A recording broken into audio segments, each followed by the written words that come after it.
Here is Seven on the Rocks, the jumping phase of the eventing discipline at RRP, and I have some thoughts on the riding. I thought Seven was perfect. He couldn't have been better. I have a couple of opinions on some things his rider could have done better. Of course, I'm the rider. These first three jumps, I just rode them underpowered.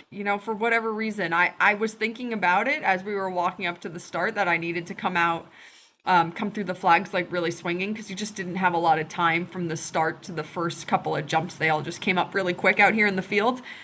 And of course, there's a lot to see and take in, so it's all a bit distracting. And I just rode it underpowered for the first three jumps. So yeah, I'm annoyed at myself about that because I just didn't give him the best setup and go from the start. After we jumped the third one, I got myself in gear, but I should know better. I should be able to just get it in gear right from the get. So that was my fault. He was fabulous on the cross country section. He really felt like he jumped all the cross country jumps just really nicely right out of stride. We're galloping sort of up the hill here to a pretty big beginner novice boxy rampy jump.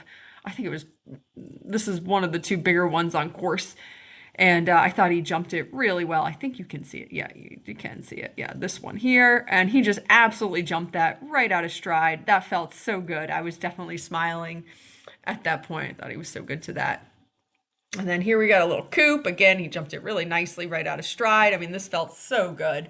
And his rideability through the cross country part was just so straight and steady. And here we were brave and we did the sort of the novice step down. It's quite a big step down to ask a beginner novice horse to do. There was an option that you could have taken, that little jump right there off to the side, but we put on our big kid pants because he really is ready to go novice and he was great. And then here's where I make my biggest mistake, which is just that I didn't take this ditch seriously enough.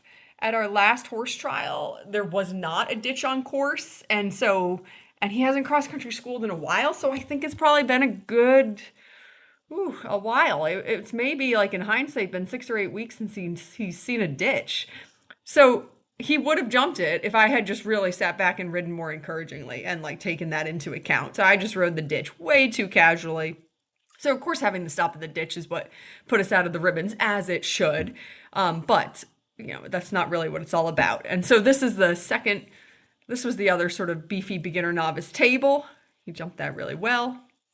So two big rider mistakes. I should have ridden him a lot more power right from the start and gotten those first three jumps better.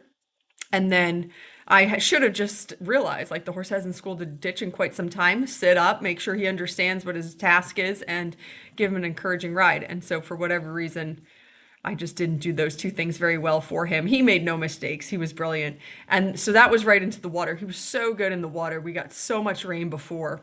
And so the water was really quite deep and scary, sort of in the woodline there. It's really great through the water. This is the last jump right in front of the judges. Thought he jumped it fabulously. And then they want you to do a gallop up the hill as the last part to show the horse's gallop, which of course he was more than happy to do. And he stayed really straight. So he was a star. He could not have been more perfect.